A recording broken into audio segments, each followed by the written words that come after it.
Eu estou muito feliz em retornar a essa casa, em reencontrar os irmãos e irmãs e, portanto, quero agradecer por esse privilégio. Recebi com muita honra, com muita alegria esse convite através da comunidade, do seu conselho e do meu querido pastor e amigo reverendo Jorge. E nesta manhã queria convidar você a, junto comigo, abrir sua Bíblia no Evangelho segundo Mateus, no capítulo 14, onde leremos os versículos 22 a 33.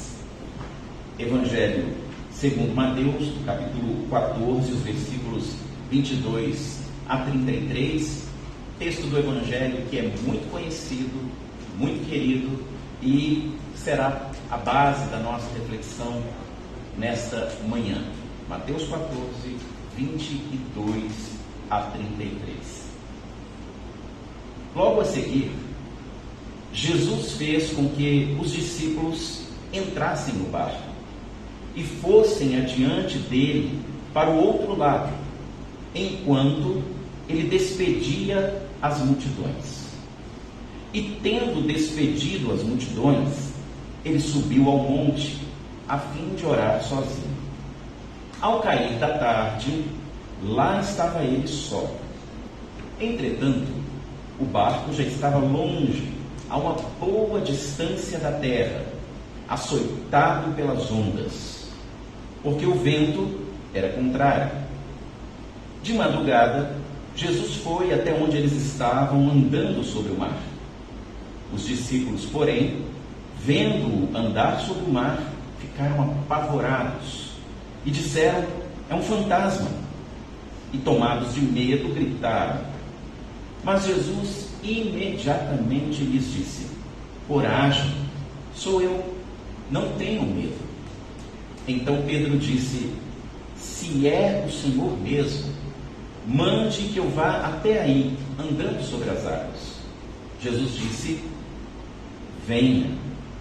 E Pedro, descendo do barco, andou sobre as águas e foi até Jesus. Reparando, porém, na força do vento, teve medo. E começando a afundar, gritou: salve-me, Senhor. E prontamente Jesus, estendendo a mão, o segurou e disse: homem de pequena fé, por que você duvidou? Subindo ambos para o barco, o vento cessou. E os que estavam no barco o adoraram, dizendo: verdadeiramente o Senhor é o Filho de Deus. Que este trecho do Evangelho se torne palavra de Deus em nós nesta manhã, em nome do nosso irmão mais velho, nosso Salvador Jesus. Amém. Queridos irmãos e irmãs, antes de iniciar propriamente esta reflexão, eu queria fazer uma observação sobre como eu pretendo compartilhar essa reflexão com os irmãos e irmãs. Isto porque você já ouviu falar do sermão de 3 pontos. Sermão de 3 pontos é inclusive uma característica presbiteriana. Mas é tão bom trabalhar com o sermão de 3 pontos que metodistas e outras tradições irmãs também aprenderam a trabalhar com o sermão de 3 pontos. Via de regra é assim: uma introdução, ponto 1, ponto 2, ponto 3, conclusão. Agora, vez ou outra, há um pregador ou pregadora que usa o sermão de 3 pontos de uma forma inadequada. Ponto 1, lê a Bíblia. Ponto 2, sai da Bíblia. Ponto 3, nunca mais volta para a Bíblia. E eu sei que num primeiro momento pode parecer que é o caso. Eu vou fazer esse sermão de 3 pontos que eu li o texto, estou saindo do texto e você fica preocupado: será que ele volta para o texto? Então eu queria te pedir um voto de confiança de que eu vou voltar para o texto. Mas não ainda, daqui a pouco. Esta mensagem que trago hoje eu compartilhei no domingo próximo passado com a nossa igreja irmã, a Igreja Metodista Isabela Hendricks, em que tenho tido a alegria de exercer o cuidado pastoral há 19 anos, e eu disse a mesma coisa para eles, mas eles me conhecem, então eles sabiam que eu voltaria, né? Talvez os irmãos não me conhecem tanto, ou talvez seja a primeira vez que estamos juntos, pode ficar será que o pastor vai esquecer do texto? Não vou não. Mas antes de irmos para o texto, eu queria que você se juntasse a mim em uma imaginação de algo bem trivial, bem comum, uma experiência que todo mundo aqui já vivenciou, não só de uma forma, a maioria aqui já vivenciou essa experiência em diferentes posições. Pense comigo em uma casa ou um apartamento. Imagine agora a sala de estar. E nessa sala de estar você tem um bebê de aproximadamente 1 aninho de idade. Esse bebê usa a sala de estar como lugar privilegiado para engatinhar, se arrastar, rolar. Mas já faz algumas semanas que aconteceu algo espetacular na vida desse bebê. Ele conseguiu um prodígio. Chegou perto de um móvel, sofá, cadeira, qualquer outro móvel da sala, fez força e conseguiu ficar de pé, apoiado ali no móvel, mas conseguiu ficar de pé finalmente. As pernas ainda não estão tão fortes, há um senso de desequilíbrio, mas se apoiando, ele agora consegue ficar de pé. E aí, se aproxima desse bebê que está ali apoiado no móvel, pai ou a mãe, em algumas circunstâncias é um avô, avó, mas mais comum, o pai ou a mãe. E esse pai ou a mãe chega bem perto desse bebê, assim, a centímetros, olha para ele e diz assim: vem. O bebê olha para aquela figura que é a mãe, que é o pai, uma figura de absoluta confiança, que tem exercido sobre o bebê cuidado, é fonte de alimento, é fonte de calor, é fonte de abrigo, proteção. E mesmo com a dificuldade de ainda não ter controle total sobre o corpo, sobre as pernas, mas tendo o pai e a mãe bem diante de si, o bebê solta o apoio. E o pai ou a mãe vem. E aí ele vai tranquilo, porque jamais na sua vida ele teve qualquer experiência de desamparo desse pai ou dessa mãe. E ele vai tranquilo, porque ele está soltando um apoio em direção a outro apoio, que é o pai, que é a mãe. E aí quando ele vai um pouco desequilibrado em direção ao pai e à mãe, acontece algo surpreendente para esse bebê. Sabe o que o pai e a mãe faz? Dá um passo para trás.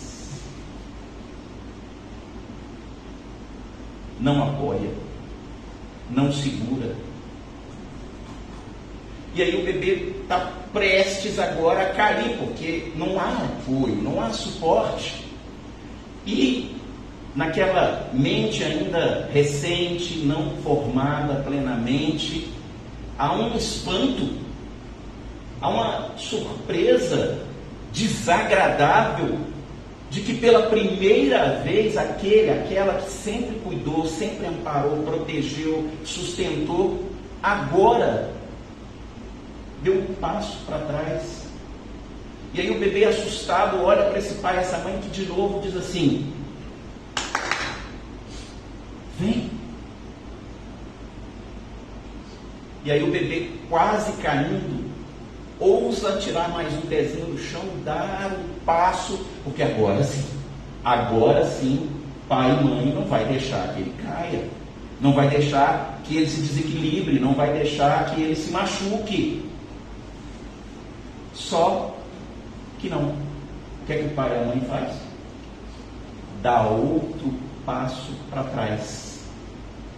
E dessa vez, algumas vezes o bebê até consegue dar mais um passo, mas comumente, como é a primeira tentativa, ele cai.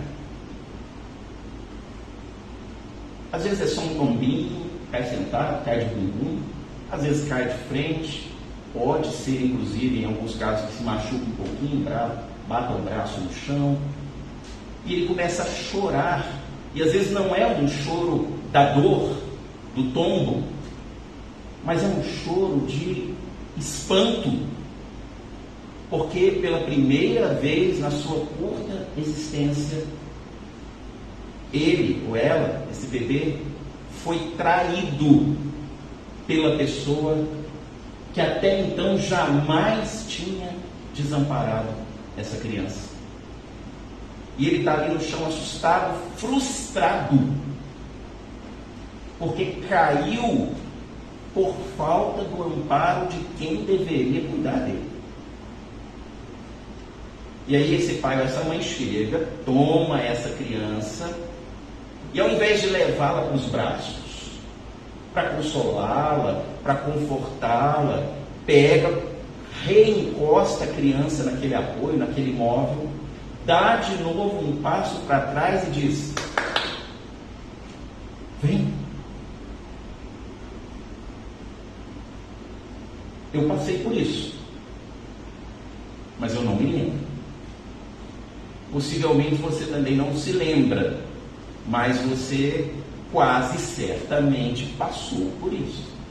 E é claro, a maioria dos irmãos e irmãs aqui estiveram mais recentemente nessa situação do outro lado, sendo o pai, sendo a mãe, sendo o avô, sendo a avó. Disso eu não me lembro, mas eu me lembro de uma outra experiência na minha vida, quando residia lá na grande capital do leste mineiro, Mantena. Quando criança, eu não aprendi a andar de bicicleta.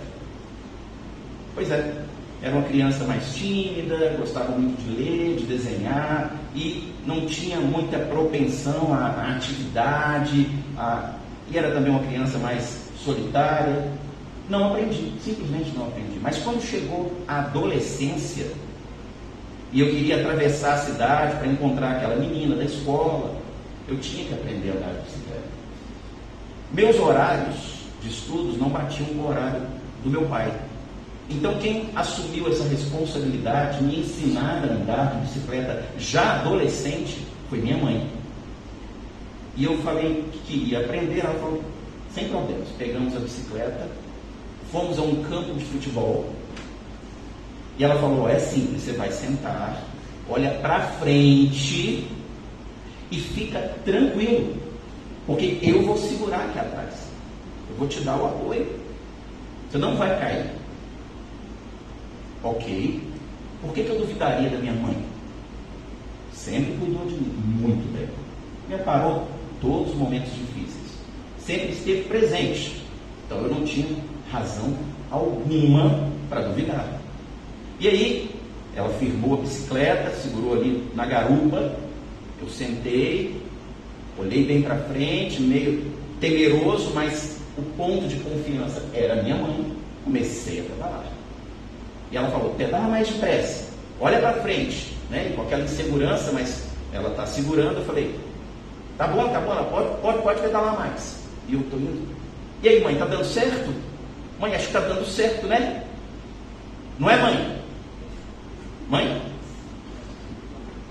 Mãe? E ela estava lá no começo do campo e eu na metade.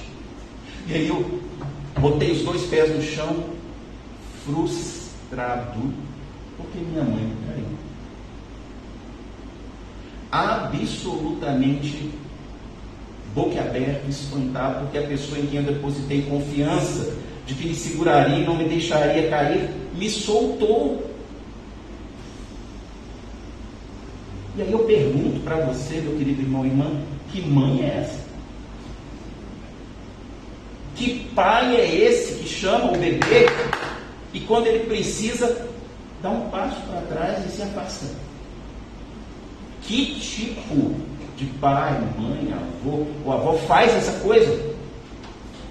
A gente sabe a resposta. Um pai, uma mãe, um vovô, uma vovó que ama, que quer bem, que quer cuidar e que sabe que nesta existência há momentos em que, se nós não formos submetidos a riscos, se nós não formos colocados diante de desafios, nós não vamos nos fortalecer, não vamos amadurecer, não vamos ganhar autonomia para viver uma vida de qualidade. Por isso, um pai ou uma mãe que ama submete o bebê ao risco da queda. Por isso, esta mãe que me amava e continua amando tanto, soltou a garupa da bicicleta.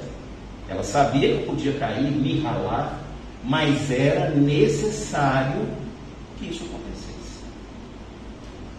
E agora, com essas imagens em mente, eu queria convidar você, olha aí, estou voltando para o texto.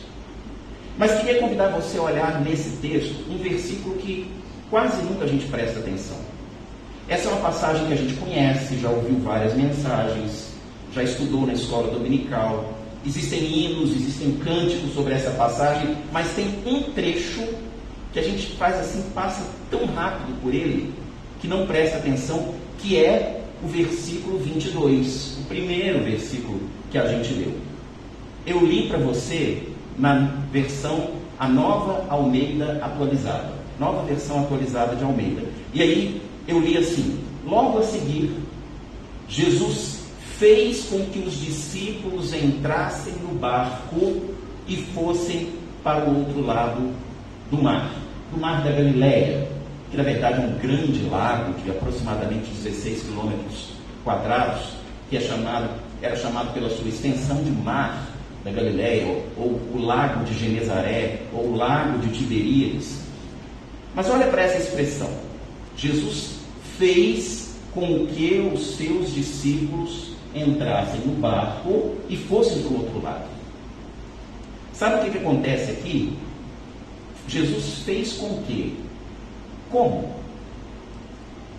O que Jesus fez? Como é que Jesus fez com que os discípulos entrassem no barco? Esta tradução Nova Almeida atualizada mostra que a vida de um tradutor não é fácil. É bem complicada. Porque, na verdade, não está escrito no Evangelho de Mateus, neste trecho, na língua grega, koiné, a língua em que o Evangelho foi escrito, o que está lá não é que Jesus fez com que os discípulos entrassem no barco. Mas é que quando o tradutor encontra o que está lá, que é o verbo grego enankasen, ele olha e fala: não pode ser. Não pode ser o que eu estou lendo aqui. Deve ser algo aproximado, deve ser algo relativo, mas eu não vou colocar aqui o que está escrito. Enankasen. Não, deixa eu dar um jeito de dizer isso, que não fique pesado, que não fique tão forte, que não cause estranheza nas pessoas. Eu vou colocar assim: fez com que. Mas não é esse o sentido exato do texto. Há outros tradutores e equipes de tradução da Bíblia que tentaram outras possibilidades. Por exemplo, a Nova Versão Internacional, a Nova Versão Transformadora e a Bíblia A Mensagem traduzem assim: Jesus insistiu com seus discípulos para que entrassem no barco e fossem para o outro lado. Parece que explica um pouco melhor, né? Fez com que eles entrassem de que jeito? Insistindo. Mas insistindo também não é a tradução adequada. Imagina Jesus: gente, entra aí, vamos lá, atravessa, não custa nada, vamos pessoal, poxa vida, de novo, entra. Não, Jesus não insistiu. Não é a tradução correta. O que aconteceu então? A Nova Bíblia Viva começa a se aproximar do sentido e diz assim: Jesus mandou seus discípulos entrarem no barco e irem para o outro lado. E aí, a Nova Tradução na linguagem de hoje, a Almeida Revista e Corrigida, diz a mesma coisa com outra palavra, né? Jesus ordenou que seus discípulos entrassem no barco. Já melhorou, mas ainda não é o sentido do que está escrito no texto grego, não. Não é que Jesus ordenou. A Almeida Revista e Atualizada, o pastor tem ali na mão, traduz bem, diz assim: Jesus compeliu os seus discípulos a entrarem no barco e irem para o outro lado. Só tem um problema. O que é compelir? Você usa esse verbo no seu dia a dia? Você chega em casa, depois do dia de trabalho: fulano lá do meu trabalho me compeliu. Não. É um verbo que já caiu em desuso. Não nos ajuda aqui a entender exatamente o que está acontecendo. Está bem traduzido, mas como é uma linguagem arcaica, antiga, já caiu em desuso. Vou falar uma coisa tão antiga aqui que eu também vou demonstrar que eu já estou caindo em desuso. Demodê, a gente não está entendendo exatamente o que o texto quer dizer. Mas que bom que a gente tem algumas traduções da Bíblia em português que traduziram ao pé da letra. Traduziram literalmente o que Jesus fez. É o caso da tradução brasileira, uma tradução muito preciosa para nós evangélicos. Ela foi coordenada por ninguém mais, ninguém menos do que Rui Barbosa. É o caso da TEB, a tradução ecumênica da Bíblia. É o caso da Bíblia Edição Pastoral. A própria Almeida, século XXI, traduzem perfeitamente. Se segura aí no banco, porque a tradução é a seguinte: Jesus obrigou seus discípulos a entrarem no barco e irem para o outro lado. É isso que diz o Evangelho na língua original. Jesus obrigou os discípulos a ir. Tanto que a Bíblia de Jerusalém, que está aberta aqui no altar, diz algo semelhante, diz assim: olha a Bíblia de Jerusalém, Jesus forçou seus discípulos a entrarem no barco e irem para o outro lado. A gente até entende agora a dificuldade dos tradutores que tentaram dar um jeitinho aqui, né? Ver se conseguiam uma coisa mais amena. Ele ordenou, mandou, ele insistiu, ele fez com que... Porque realmente não é fácil para nós imaginar Jesus obrigando alguém a fazer alguma coisa. Não é o que geralmente vem à nossa mente. Não bate muito com a imagem que nós temos de Cristo, mas é exatamente isso que está escrito nesse texto. Enancasen. Jesus enancasen. Jesus obrigou, forçou os seus discípulos a, sem ele, entrarem no barco e atravessarem o mar da Galileia, indo para o outro lado, para Decápole, as 10 cidades gregas que ficavam na outra margem. E agora que a gente sabe disso, é óbvio que a pergunta é: por que Jesus obrigou seus discípulos a entrarem sozinhos no barco e atravessarem o mar da Galileia? Jesus era galileu, da aldeia de Nazaré, e como qualquer pessoa que morava por ali, ele sabia que atravessar o lago de Genezaré ou o mar da Galileia à noite era absolutamente arriscado.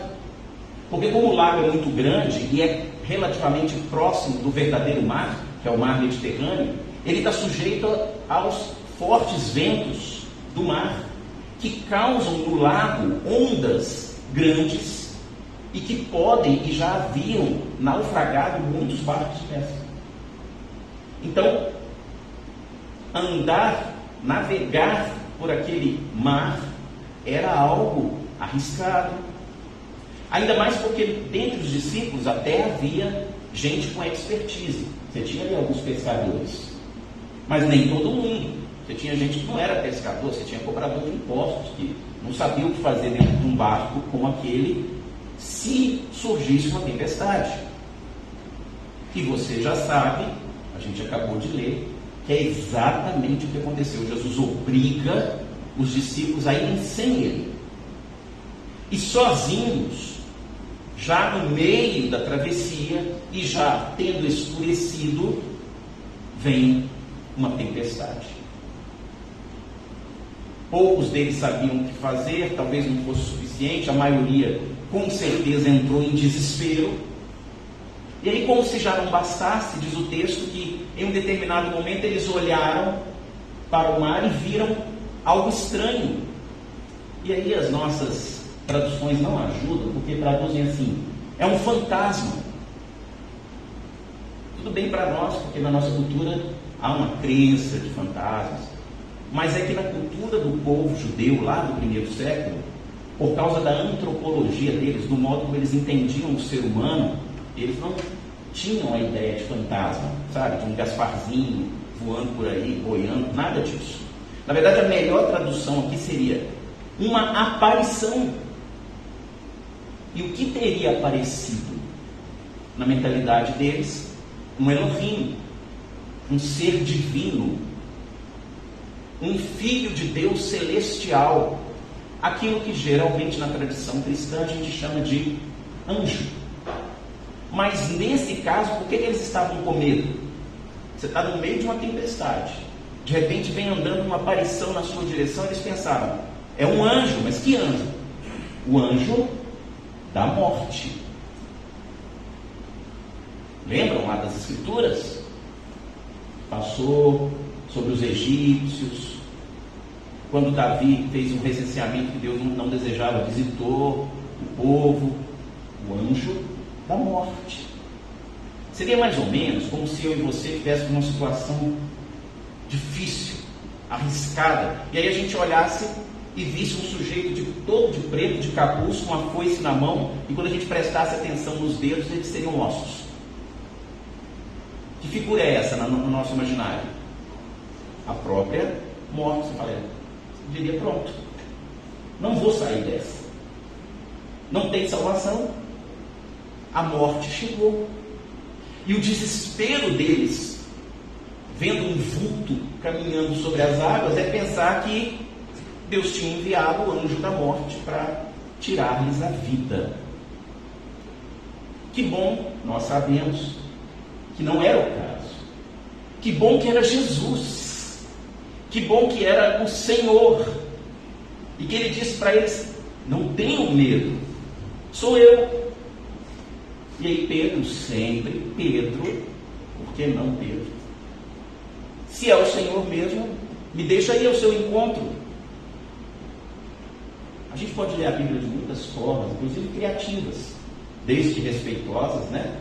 Desde que pedindo a Deus que seja uma interpretação digna, valiosa, debaixo da orientação do Espírito. Então eu queria pedir a licença de vocês para me permitir, nesse momento, pensar em Jesus olhando para Pedro e dizendo assim,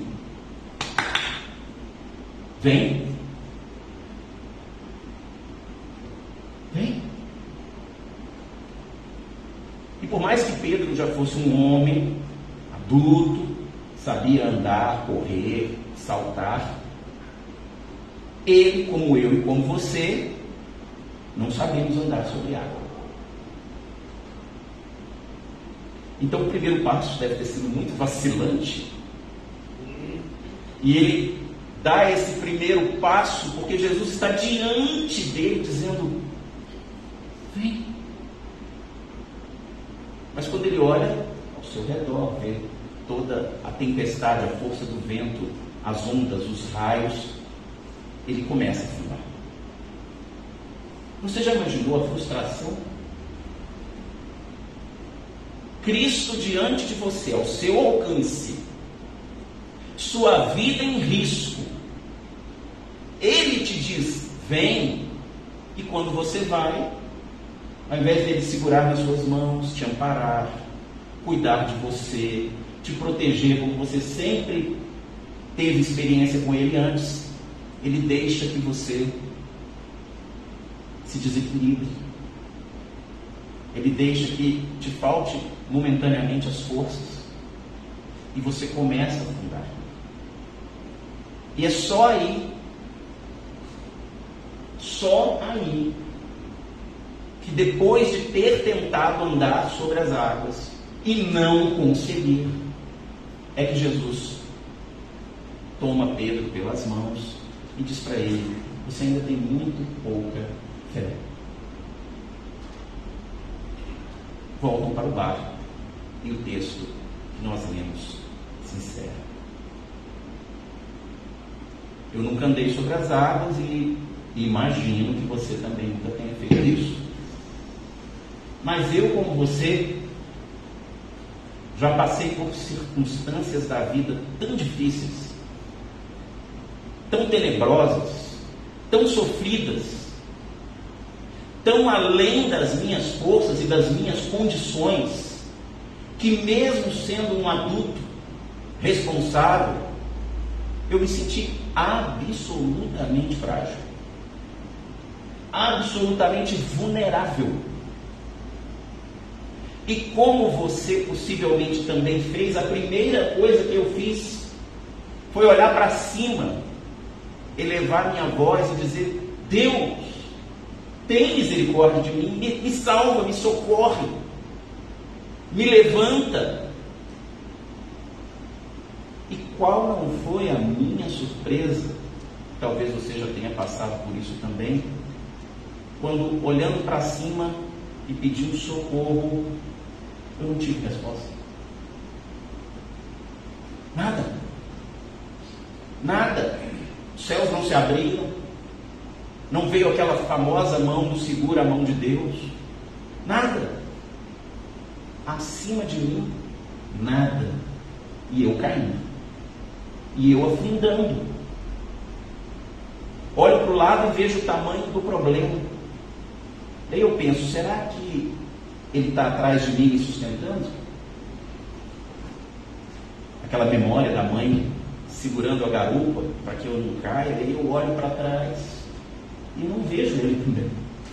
Ele não está ali. Então eu não estou sendo sustentado por ninguém.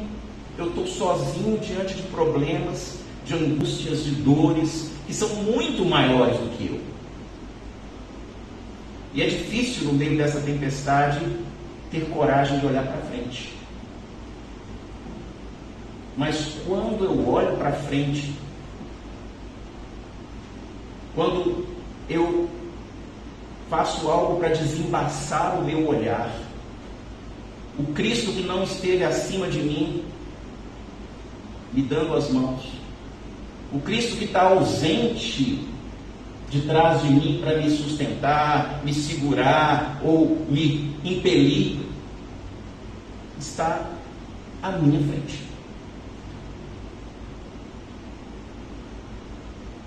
E eu penso: finalmente, agora o problema vai acabar. Agora o drama vai cessar, porque olha Cristo diante de mim. E aí eu estendo as mãos esperançosas para Ele, porque Ele faltou quando eu orei e Ele não veio lá de cima.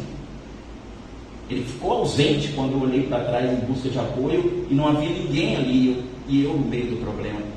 Mas finalmente Ele está à minha frente. E o que acontece quando aquela fé restante que eu tenho para caminhar em direção a Ele se surpreende quando Ele dá um passo para trás? Ele dá um passo, e como ele disse aqui neste texto, ele fala: vem,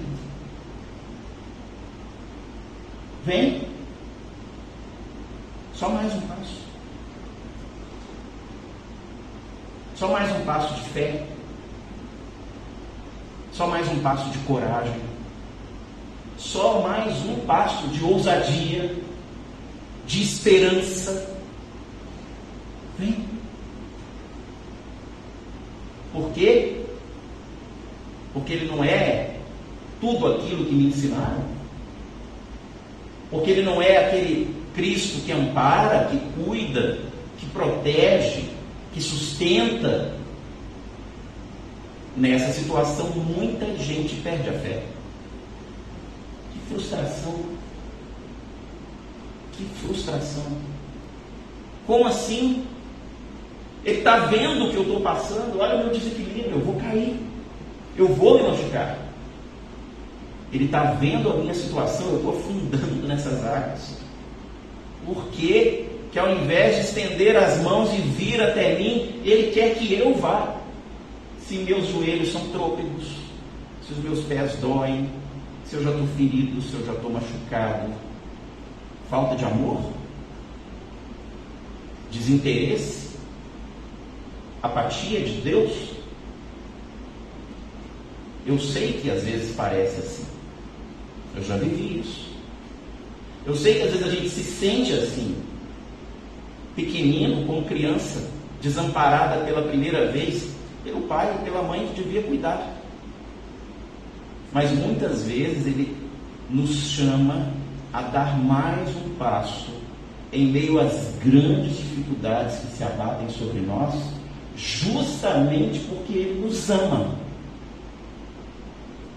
E se há na vida problemas dificuldades, tristezas que são absolutamente gratuitas, resultado natural dessa existência, enfermidades, dificuldades financeiras, outros tipos de problema. Se há nessa vida também dores que a gente enfrenta por causa da maldade alheia, porque outro ser humano resolveu dar o pior de si para o nosso mal, e isso também acontece. Mas existem na nossa vida algumas circunstâncias, algumas dificuldades, algumas dores, alguns problemas que têm o potencial de nos fortalecer,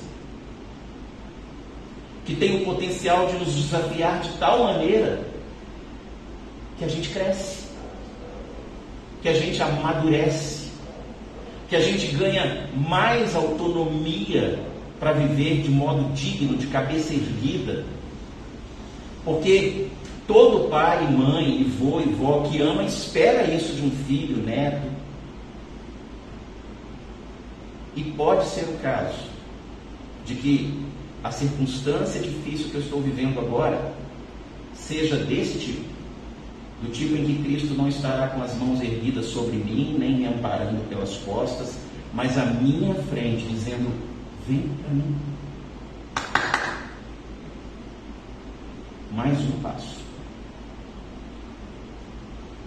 mais um gesto de fé, mais um gesto de confiança, mais um gesto de esperança, na certeza de que, se de fato eu afundar, se de fato eu cair, eu terei quem me levante. Talvez não para me pôr em imediata segurança, mas para dizer: vamos lá, mais um passo. Só mais um. Assim, queridos e queridas, precisamos pedir a Deus sabedoria para discernir na nossa existência dores e sofrimentos que são gratuitos, fazem parte deste modo de existir da vida. Dores e sofrimentos que vêm do mal que outros tentam nos causar. E para esses dois casos, a gente pede o socorro de Deus, e eu e você temos inúmeros testemunhos para dar de que Deus imediatamente estendeu as mãos e nos socorreu. Sem dúvida. Se eu fosse abrir aqui agora para testemunha, a gente ficava até a noite. De quantas dores que a vida colocou sobre nós e dificuldades, Deus imediatamente se fez presente. Mas talvez você tenha dificuldade de entender, ou até mesmo de confessar o que eu estou fazendo aqui de modo público, fiz com a minha comunidade, estou fazendo com vocês, que existiram e ainda sei que existirão momentos na minha vida em que eu não vou ouvir a resposta das minhas orações, do tipo: estou chegando, já vou te socorrer. Em que eu precisarei ter sabedoria para olhar para frente e enxergar em meio a essas dificuldades, em meio à chuva, ao vento, às ondas, aos raios, a figura de Cristo diante de mim, dizendo: vem, se aproxima mais de mim, só mais um passo, chegue mais perto de mim. Só mais um gesto de fé, de coragem, de ousadia e de esperança. Eu não sei se alguma circunstância da sua vida neste momento se assemelha a isso. Talvez você está vivendo aquele momento que pede a Deus socorro, socorro imediato. Porque, louvado seja o nome dele, esses momentos existem aos montes. Mas também é possível que, assim como já aconteceu comigo tantas vezes, esteja acontecendo com você aquele momento em que Cristo te pede mais um passo. Cristo te pede mais um gesto. Nada de olhar para as circunstâncias. Não olhe as circunstâncias. Olhe para Jesus. Lembra do cântico antigo? Não olhe as circunstâncias. Olhe para Cristo. E aí, olhando para Ele que me chama, olhando para Ele que te chama, dá mais um passo. Um passo só, a mais. O resultado é que pode ser essa experiência, a oportunidade de Deus para te fortalecer, para hipertrofiar seus músculos, sua mente, sua fé, para te trazer coragem de lidar com a vida, com as dificuldades que ela naturalmente impõe, para te amadurecer, para te permitir desenvolver sabedoria, de modo que não apenas você vai se aproximar mais de Cristo, mas você vai se tornar um servo melhor, uma serva melhor para os irmãos e irmãs que estão ao seu redor. Assim, seja esta a boa notícia desta manhã. Estranho ao dizer que de vez em quando Ele não estende a mão para a gente. Difícil ao admitir que de vez em quando Ele nos permite desequilibrar. Dura ao dizer que em algumas circunstâncias Ele não vai nos amparar. Mas necessária ao dizer que sempre que você se perceber nesse lugar, olhe para frente, vislumbre no horizonte e, pela fé, perceba-se amorosamente, de maneira cuidadora e atenciosa. O Senhor não está diante de você dizendo: vem. Que Deus nos abençoe através do seu Evangelho nesta manhã. Recebamos a bênção, queridos irmãos e irmãs, e que a graça do Senhor Jesus Cristo, o amor de Deus, o nosso Pai, as doces consolações do Espírito Santo de Deus, sejam sobre vós, queridos irmãos e irmãs, sejam sobre as vossas famílias, sejam sobre esta comunidade de fé e sobre todo o povo de Deus espalhado sobre a face da terra. E que assim seja, não somente hoje, mas também amanhã e para todo sempre. Amém.